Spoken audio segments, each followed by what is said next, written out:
Oke. Salam bincang bola. Salam. Salam. Gimana Bung Nigar? Sehat, Bu? Luar biasa. Sehat sekali. Ya. Bagaimana Bung Rifan? Kabar? Alhamdulillah, walaupun cuacanya kadang-kadang berubah, kadang-kadang hujan, panas. Di tempatmu ini panas kah hari ini? Malah rindu ya. Gimana? Apa yang kita bahas hari ini? Kita akan bahas tentang review pertandingan antara Indonesia dan Kamboja beberapa hari yang lalu. Dan sekaligus untuk membahas peluang Indonesia untuk menghadapi gelaran Piala AFF 2020 ini. Dan next match nanti sore lawan Laos ya kita ya? Ya, betul. Ya. Langsung aja kita ke review. Ya, Bung. Gimana, Bung? Masih belum kelihatan? Kelihatan? Belum. Shift up for a bigger view. Oke, udah kelihatan. Kelihatan? Udah. Ini ya, statistik pertandingan kemarin Indonesia lawan Kamboja ya? Ya. Gimana? Ada tanggapan nggak? Gue sih tanggapannya sih agak ini juga sih. Walaupun secara hasil pertandingan kita menang, tapi secara statistik kita kalah sama tim sekelas Kamboja. Gini gue bukannya underestimate Kamboja ya kan.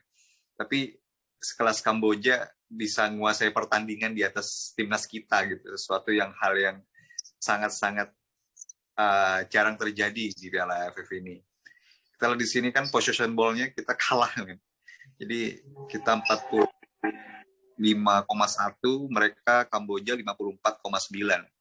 So memang kemarin pas pertandingan juga kelihatan banget setelah Indonesia unggul 4-1, terus akhirnya Kamboja cetak 1 gol lewat tendangan bebas, alur pertandingan sangat-sangat berubah, di mana Kamboja semakin menguasai pertandingan dan pemain Indonesia mulai agak khawatir dan agak terburu-buru ketika menguasai bola.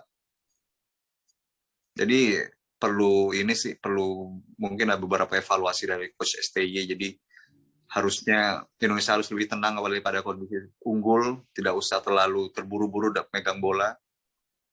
Juga di sini secara ini juga statistik juga di sini kayak free kick terus shot on targetnya malah lebih banyak Kamboja. Jadi kita mulai udah ini ya, perkembangan sepak bola ASEAN juga tidak bisa dianggap remeh. Jadi tim-tim sekelas Kamboja, tim-tim sekelas Laos juga udah mulai banyak berbenah terkait dengan potensi-potensi mereka sendiri. Ya Indonesia harusnya lebih waspada dan juga harus lebih mengembangkan permainan mereka agar mungkin 2-3 tahun kemudian biar tidak setara bahkan dikalahkan oleh tim seperti Kamboja atau Laos. Itu Bung Rifan.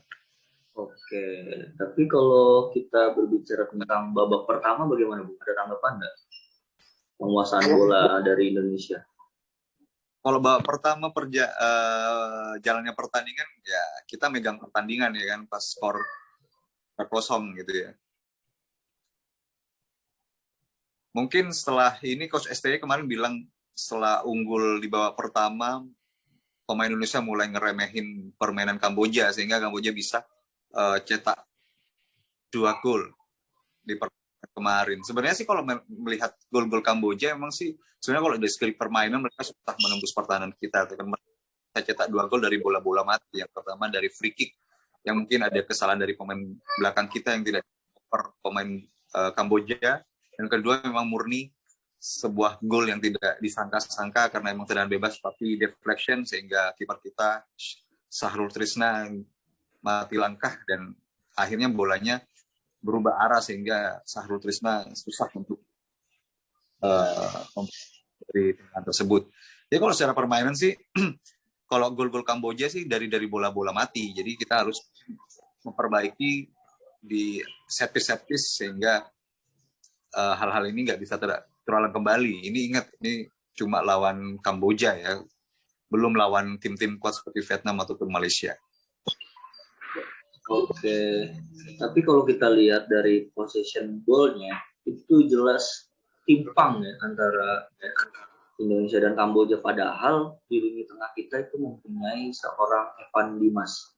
Ada tanggapannya gak, Bu? Ya, kemarin sebenarnya kalau di babak pertama, gua ralat tadi yang pas babak pertama kan 3-1, pas half time kita 3-1 gitu kan. Untuk di babak pertama permainan kita itu sangat-sangat baik ya. Tapi setelah Evan Dimas keluar, itu udah mulai Kamboja ketika skor udah 4-2, Kamboja udah mulai semakin percaya diri sehingga mereka menguasai pertandingan.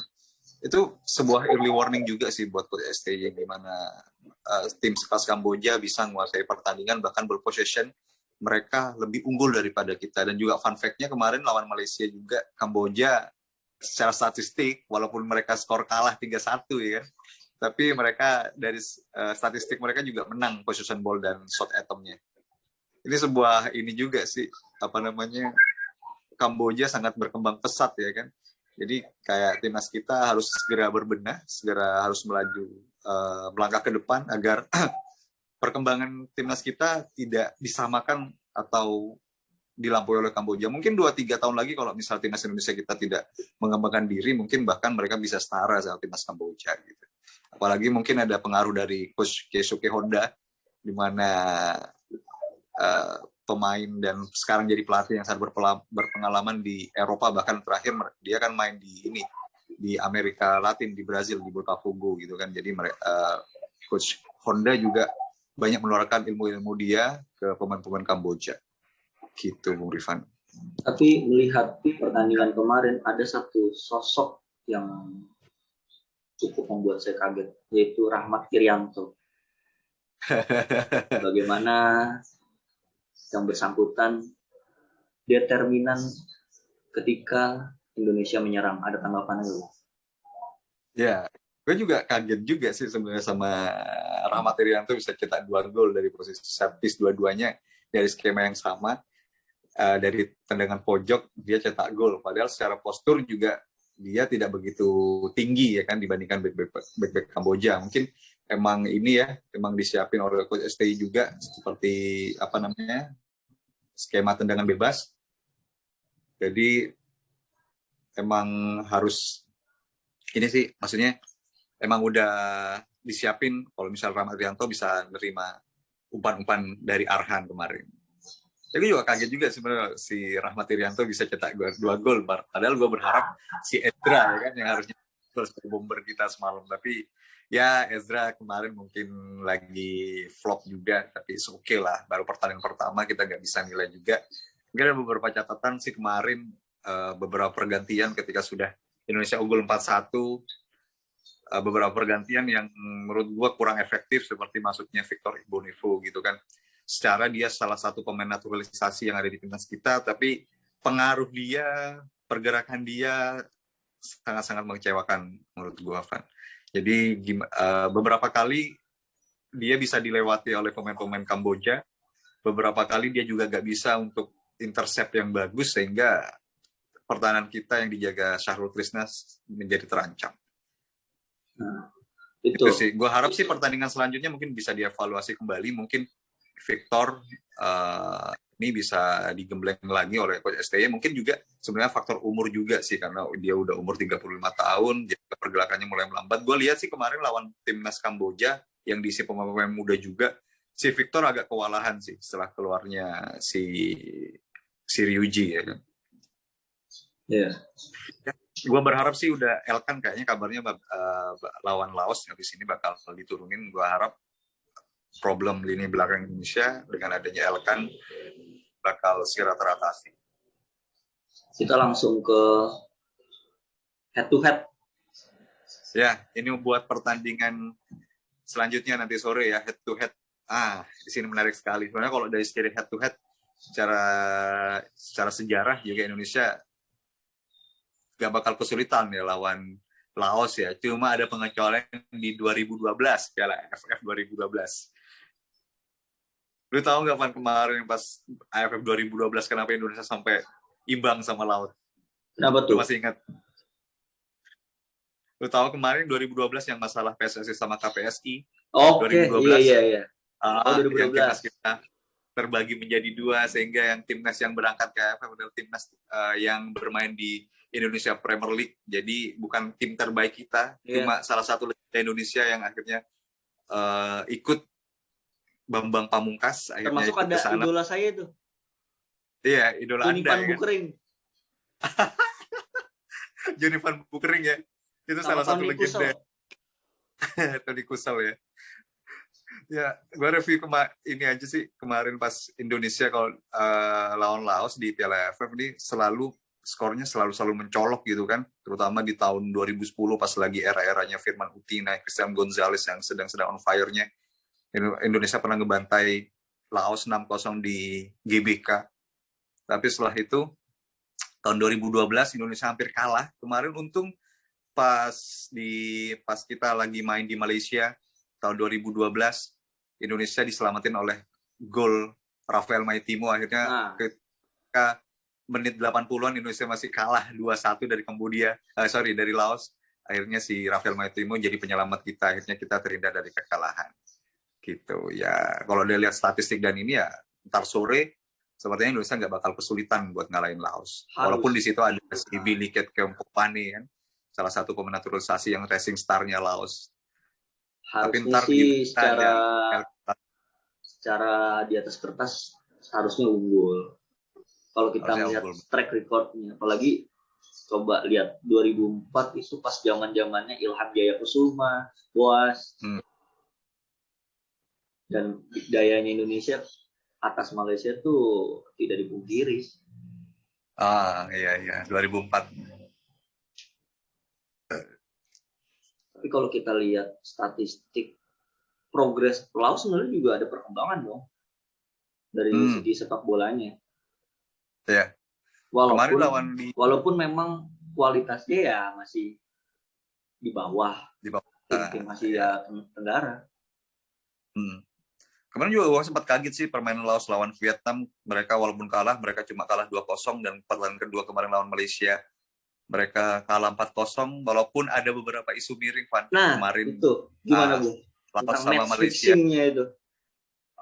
Katanya ada isu match fixing antara Malaysia, Laos menjual pertandingan hingga kalah 4-0. Tapi itu masih belum isu sih, tapi memang benar kalaupun adanya seperti itu sih, kita sebagai pecinta sepak bola Indonesia yang menjunjung tinggi fair play juga, kayaknya cukup kecewa juga sih kenapa harus ada match fixing seperti itu. Tapi kan kita masih belum tahu investigasi AFF seperti apa. Kita tunggu aja lah. Tapi kalau benar-benar pun kalah pun juga emang dari permainan juga si Malaysia lebih unggul sih kemarin dari Laos. Nah, khawatirnya ini Kamboja dan Laos menjadi lumbung gol bagi tim-tim seperti Vietnam dan Malaysia ini. Ya, nah setiap tahun setiap gelaran AFF, tim-tim seperti Laos, Kamboja, Timor Leste yang kemarin kalah 7-0 dari naturalisasi FC di Filipina gitu kan, memang menjadi sarang lumbung gol dari tim-tim besar dan tim kuat ASEAN. Akhirnya mungkin mereka mikir kalau misalnya aku juga bakal kalah juga, ya udah kita jual aja pertandingannya. Itu mungkin ini sih salah satu alasan gitu. Kalaupun misalnya memang benar-benar terjadi match fixing di AFF, ya mungkin seperti itu. Tapi gue harap sih isu-isu tersebut ini sih bukan sesuatu yang benar terjadi apa yang terjadi di sana. Semoga haruslah jangan sampai sepak bola kita ternoda. Halo? Itu hanya isu-isu aja, nilai-nilai sepak bola sportif. Halo Bung, masih tersambung? Halo? Masih. Oke, kelihatan nggak? Ya, kelihatan. Ada tanggapannya nggak Bung nih? Perkiraan ini baru perkiraan aja ya. Perkiraan. Ini perkiraan dari Bung Rifan ini. Ini untuk perkiraan yang saya dapatkan dari teman-teman jurnalis beberapa. Gimana Bung? Ya. Oke, mulai dari kiper ya, Nadeo Di sini yang ada di sini Nadio ya. Mungkin ada kemungkinan juga Nadio bakal diturunin karena beberapa hari lalu Nadio tiba-tiba secara mendadak dijadwalkan lebih cepat untuk berangkat ke Singapura dan kabarnya sudah tiba di Singapura. Ada beberapa hal yang urgent dari Coach STY sehingga Nadio untuk segera berangkat ke Singapura untuk bisa dimainkan di pertandingan nanti sore. Ya, mungkin Nadio performa di Liga 1 juga sangat-sangat bagus setelah menggantikan Wawan Hendrawan. Sebelumnya kan memang dia kesempatan sangat minim di Bali United. Tapi setelah Wawan Hendrawan ada trouble atau ada masalah kemarin, akhirnya dia dapat kesempatan buat main. Dan di situ Nadio juga sangat membuktikan bahwa kapasitas dia sangat layak untuk dipakai menjadi kiper utama di Bali United dan di timnas Indonesia. Menurut gue sih kemungkinan antara Nadio sama Riyandi mungkin ya, Sahrul Trisna mungkin gara-gara kemarin pertandingan juga kaget kemarin si Sahrul yang ini menurut prediksi gue kemarin itu kan si Riyandi tapi Sahrul, tapi mungkin hari ini mungkin gue setuju aja sih kayaknya Nadio bakal ini sih diturunin karena kemarin memang Coach STY benar-benar butuh dia, akhirnya dia harus berangkat lebih cepat dari jadwal yang harus dia berangkat ke Singapura. Soal posisi defender, kalau ada tanggapannya gak nih terkait dengan Elkan Bagot yang rencananya akan diturunkan berduet dengan Rizky Ridho? Ya, menurut gue Elkan Bagot sih bakal diturunin karena emang dia baru kemarin ketika pertandingan pertama Indonesia dia udah sampai di Singapura. Tapi memang karena jet lag mungkin kelelahan, akhirnya sistem memutuskan dia tidak dimainkan di pertandingan pertama lawan Kamboja. Mungkin di lawan Laos ini bakal diturunkan oleh STY karena memang kita titik lemah kita kemarin di lini belakang. Sehingga mungkin di beberapa pertandingan sebelumnya Elkan terlihat sangat-sangat bisa untuk memberi kenyamanan di lini belakang Indonesia, sehingga mungkin si Elkan bakal main dari menit pertama dan juga memang dia bisa merasakan touch-nya dan atmosfer Piala AFF sebelum pertandingan melawan Vietnam sama Malaysia. Untuk Rizky Ridho mungkin patut dicoba juga karena memang kemarin si Dewangga terus si Ryuji juga performanya yang jadi sangat kurang, ini juga ada beberapa kesalahan dari Dewa kemarin sehingga mungkin Rizky Ridho patut dicoba nanti sore untuk berpasangan sama Elkan Bagot. Dan juga beberapa pertandingan memang di timnas U19 kemarin sempat TC di Kroasia, si Rizky Ridho ketika Elkan Bagot datang, dia selalu disandingkan dengan Rizky Ridho. Mungkin menjadi pasangan yang pas nanti sore untuk pertandingan pemanasan juga melawan Laos sebelum melawan pertandingan yang cukup berat lawan Vietnam sama Malaysia. Nah, kita langsung ke lini depan terkait dengan Dedik Setiawan. Ini baru perkiraan saya aja buat mungkin Coach ST untuk merotasi lini depan, apalagi Ezra kemarin beberapa pulang juga sempat miss lah. Ada tanggapannya nggak? Ya, kalau Dedi menurut gue sih ya patut dicoba juga karena kemarin juga Ezra tempat sudah sesuai harapan gue, Van. Jadi kemarin dia sudah jadi starting line up, tapi kemarin juga beberapa pergerakan dia, beberapa kesempatan dia belum bisa buat si Indonesia. Jadi berarti Bang Dedik kemarin juga si Yudo juga dicoba dan pergerakan juga bagus. Mungkin Dedik ataupun Yudo mungkin yang jadi starting line up untuk pertandingan nanti sore. Ya, soal Irfan Jaya nih. Terkait dengan Irfan Jaya yang kemarin performanya cukup standarnya Irfan Jaya untuk mendominasi itu belum terlalu kelihatan ya. Belum terlalu kelihatan. Mungkin selain Irfan Jaya bisa dicoba siapa gitu? Ya, selain Irfan Jaya, mungkin Irfan Jaya bakal menjadi pilihan utama kembali ya. Seperti kemarin juga Irfan Jaya juga digantikan oleh Ramai Rumakik yang memang kita prediksi kemarin juga bakal masuk di babak kedua dan memberikan 1 gol cantik buat Indonesia. Ya mungkin kemungkinan kalaupun bukan Irfan Jaya, mungkin karena si Egy masih belum balik dari Slovakia, jadi mungkin si Ramai Rumakik sih salah satu opsi untuk gantiin Irfan Jaya sementara di sayap kiri Indonesia.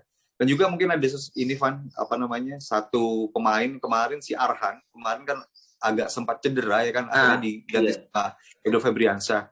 mungkin si Arhan, kalaupun kita masih belum dapat informasi terkini sih terkait Arhan gimana cederanya, apakah parah atau sudah bisa dimainkan kembali. Kemungkinan kalaupun Arhan tidak main pasti si Edo si main. Walaupun si Edo kemarin pas pertandingan kemarin lawan Kamboja gantiin Arhan, pergerakannya sih cukup oke. Cuman memang karena mungkin dia minim pengalaman ya, jadi akhirnya apa ya, mungkin permainan dia kurang lepas juga dan akhirnya nggak bisa dia nunjukin seperti yang dia ketika main di Persita Tangerang kemarin. Oke, ini harusnya menang dengan skor yang lebih banyak ya. Buat Ya, nanti malam. gue harap sih seperti itu juga sih. Dari segi sejarah juga di Piala AFF juga kita selalu bantai timnas Laos juga, dan juga gue harap juga ini sejarah tersebut berlanjut di hari ini. Jadi kita bisa manfaatin kebetulan kita lawan Laos karena di Piala AFF saat ini, Van, jadi selain poin, ketika poin sama, kita itu lebih di ini apa namanya, dihitungnya adalah jumlah gol terlebih dahulu. Iya. Jumlah gol. Nah, jadi kita itu sangat penting. Kenapa gue juga kemarin pas lawan Kamboja, walaupun menang 4-2, juga ngerasa ini ya agak sesuatu yang ganjel juga dan sesuatu yang mengecewakan karena akhirnya defisit gol kita hanya surplus 2 gol ya kan. Sehingga seandainya ini makanya Malaysia untuk sekarang malah surplus 6 gol. Jadi ketika head to head, misal kita menang lawan Malaysia, tapi Malaysia nanti ini di pertandingan terakhir misalnya poin sama, tapi jumlah gol mereka lebih bagus, ya kita mau tidak mau harus ini menerima keunggulan dari Malaysia, harus seperti itu. Jadi gue harap melawan tim-tim seperti Kamboja, seperti Laos, kita harus manfaatin benar-benar bahwa kita harus selain menang, pasti menang harga mati, kita harus juga cetak banyak gol dan kita harus menjaga gawang kita agar tetap prinsip. Seperti itu, Van. Soalnya pasti kalau melawan kayak Malaysia, Vietnam, kita pasti kan pertandingan yang cukup ini juga berimbang, jadi mungkin kemungkinan pertandingan berakhir dengan seri pun juga sangat besar kemungkinannya. Jadi kita harus manfaatin melawan tim-tim sekelas Kamboja dan Laos. Dan momentumnya ya ada di sekarang ini ya, Gar ya. Iya, karena 2 pertandingan awal kita dikasih jadwalnya kebetulan lawan Kamboja sama Laos ya kan. Pertandingan selanjutnya barulah kita melawan tim-tim pesaing kita, memang dalam tanda kutip benar-benar pesaing kita di grup B. Jadi kita harus manfaatin betul-betul untuk mencari gol-gol sebanyak-banyaknya.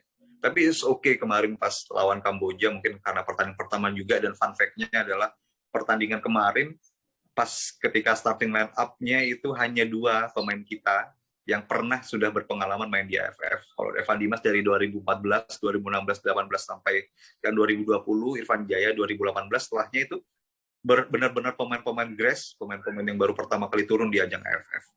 Sementara Iqbal Nevo kemarin yang turun sempat main tahun 2014 yang timnas kita sampai tidak lolos grup, akhirnya dia main lagi walaupun sebagai jadi pemain cadangan. Jadi mungkin mereka juga butuh atmosfer, sehingga mungkin butuh ini juga, pasti kan ada ini rasa deg-degan juga baru pertama kali main di Piala AFF secara resmi gitu. Ya gue harap sore ini menang lebih mudah dan gol yang lebih banyak. Gue tertarik sama pertandingan antara Thailand dan Myanmar. Ya, kita ngintip grup sebelah ya kan? Kelihatan nggak? Ya, kelihatan. Nah, ini gue tertarik sama pertandingan ini nih.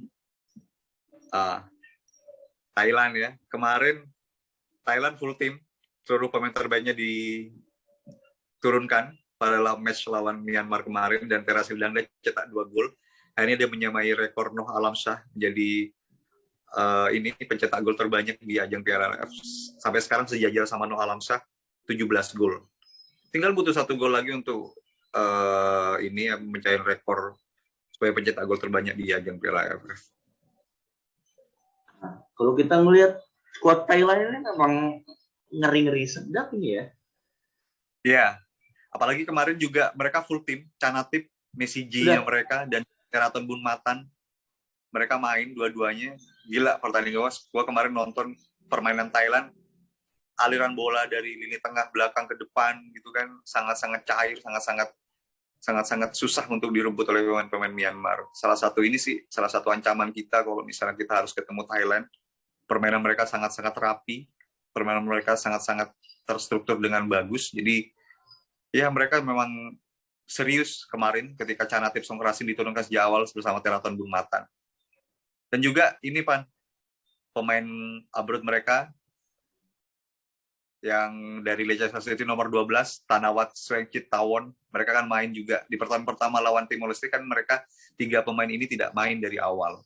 Tapi ketika lawan Myanmar, mereka langsung main dari menit awal. Nah, kita tunggu aja nih nanti semifinalnya Thailand bakal ketemu siapa ya? Ya, itu dia. Ya, gue terserah. Gue cuma berharap sih untuk sekarang Indonesia bisa lolos terlebih dahulu ke babak semifinal. Karena itu sih step by step dulu. Barulah kita baru bicara calon-calon lawan kita di grup A. Kemungkinan sih yang lolos seperti gue bilang kemarin, antara Thailand sama Singapura bakal lolos otomatis. Walaupun kemarin Filipina juga sempat ngebantai Timor Leste, tapi mereka sudah pernah kalah lawan Singapura, lawan tuan rumah. Nanti pertandingan penentuan pasti lawan Thailand, tapi ya mungkin lawan Thailand mereka juga mudah juga melihat permainan Thailand juga kemarin sangat-sangat rapi. Apalagi ada Canatip dan Teraton Bun Matan dan juga ada Tanawat. Juga mereka permainan sangat cair, sangat rapi. Penguasaan bola kalau gue bandingin sama timnas Indonesia sangat ini kan masih agak berantakan juga dalam keeping ball-nya. Masih Thailand, menemukan formula yang pas lah. Stay. Belum peak banget, belum. Ya, jadi pas megang bola masih agak keburu-buru buat ngelepasin umpan. Tapi kalau Thailand serius rapi, sangat-sangat bagus. Dan juga mungkin karena emang lebar lapangan juga di National Stadium Singapura, juga lapangannya lebih gede. Jadi mereka untuk olah bolanya lebih gampang sih menurut gue. Tapi sangat-sangat mereka sangat-sangat menghibur permainan Thailand dan juga akhirnya ngebantai Myanmar. Oke, Bung Egar, terima kasih atas bincang bolanya untuk episode kedua ini. Siap. Dan mungkin kita akan bahas nanti ketika melawan next time Malaysia ya, apa Vietnam? Vietnam dulu, Malaysia terakhir. Nanti di tanggal 15 di hari Kamis kita main nanti jam 7 lawan Vietnam. Jam 7 atau setengah 4 ya, apa kalau jamnya, tapi pastinya di hari Kamis. Nanti kita obrolin lagi di episode ketiga. Ya, yang jelas harapannya nih Indonesia nanti bisa menang dengan margin skor yang cukup besar ya. Ya, betul. Amin. Oke. Terima kasih, Bung. Prediksi dulu mungkin Bung Rifan, nanti skor. Saya bukan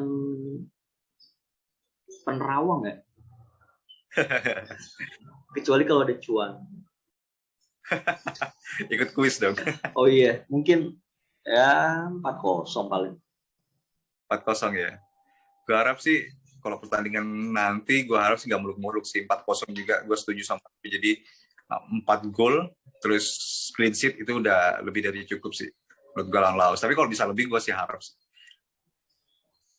Biar bisa baiki margin gol kita dengan lawan-lawan kita. Salam bincang bola. Salam bincang bola, Bung Rifan.